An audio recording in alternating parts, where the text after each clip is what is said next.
Hello everybody, I am joined by Cord Garcia, one of my absolute favorites. You guys will remember him, of course, from winning the Colossus a couple years ago. Now, I wanted to talk to you first of all because we spoke a little bit before you headed to Barcelona, which was more or less in the fall this year. You've been grinding the circuits around the U.S. for ages, and you sort of took a leap, decided to go to Europe, decided to travel and fire some bullets at some of the events over there, and then you final tabled something in Barcelona. And I wanted to talk to you just a little bit about what that experience was and how refreshing it must be to see that you totally stack up everywhere. I've never been out of the country, so it was something that I always wanted to do, but I was really good at procrastinating on. So Standard poker player. yes, it seemed like it was that time. I was ready, and yeah, I found some success immediately. So that was obviously super cool, and I just wanted to see more of the world. I've been only in America my whole life, so it just made sense, and I'm glad I did it.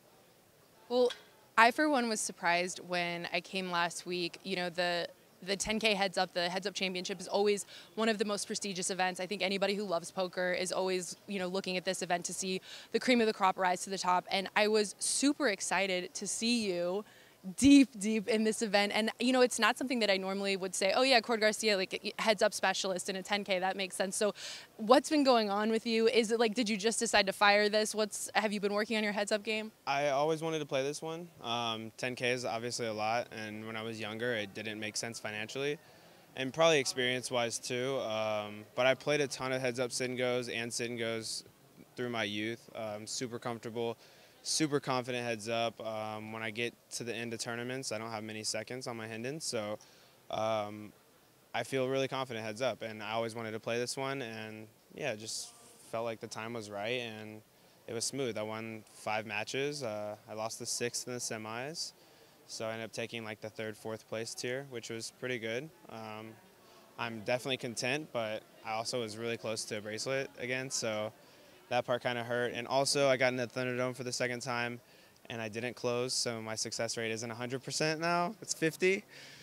So now I need to get in there and, boost it up a little bit more, Also like a true poker player, spoken like a true poker player. Gotta win. Well, as the man who took down the OG Colossus, talk to me a little bit, give me your perspective on what this Big 50, what does the Big 50 mean for poker? Man, it was cool because obviously they surpassed my record, which was 22,000 and change. They got 28,000 entrants, so that was cool. I only played twice because I was playing the 10K Super Turbo Bounty.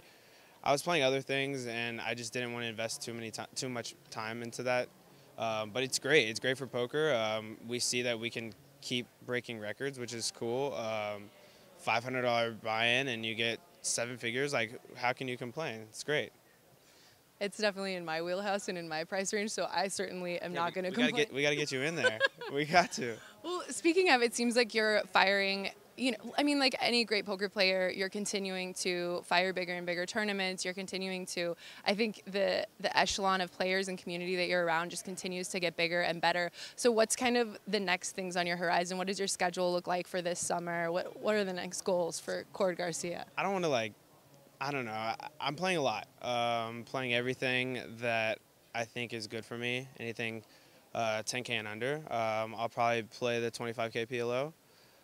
Maybe Saddy into some bigger things, 50K if they have some Saddies. I don't know. I'm getting comfortable playing at the nosebleeds. I don't have too much experience, but I know some of the players that have climbed up the ranks. I'm close with Foxen and Reese, and I've watched them do it, and I've played with them on the circuit over the years. So I know it's attainable. I just have to put in the effort and put in the volume, and we'll see what happens, So in firing the PLO, of course, I think for most of us, and for me especially, I think of you as a crusher in No Limit. Do you think that a lot of these guys who you included who are crushing the No Limit games are now just also starting to move into and crush the PLO? Yeah, PLO is more fun. I grew up on, I'm from Texas. We played PLO really heavy out there. So. Yeah.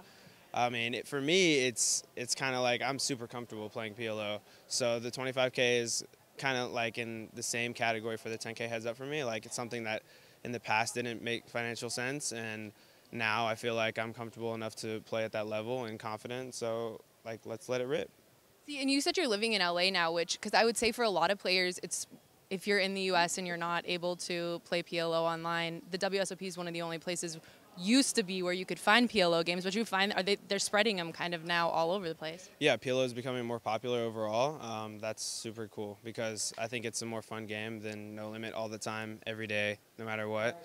So yeah, or any other mixed game for that matter. I'm starting to learn other mixed games, and so you might see me in those. Maybe not so much this year because I'm going to focus on No Limit, but definitely in the series in the future to come, I'm going to be playing all the mixed. And finally, before I let you go, what was the real impetus for the move to the City of Angels? I love LA. It's expensive.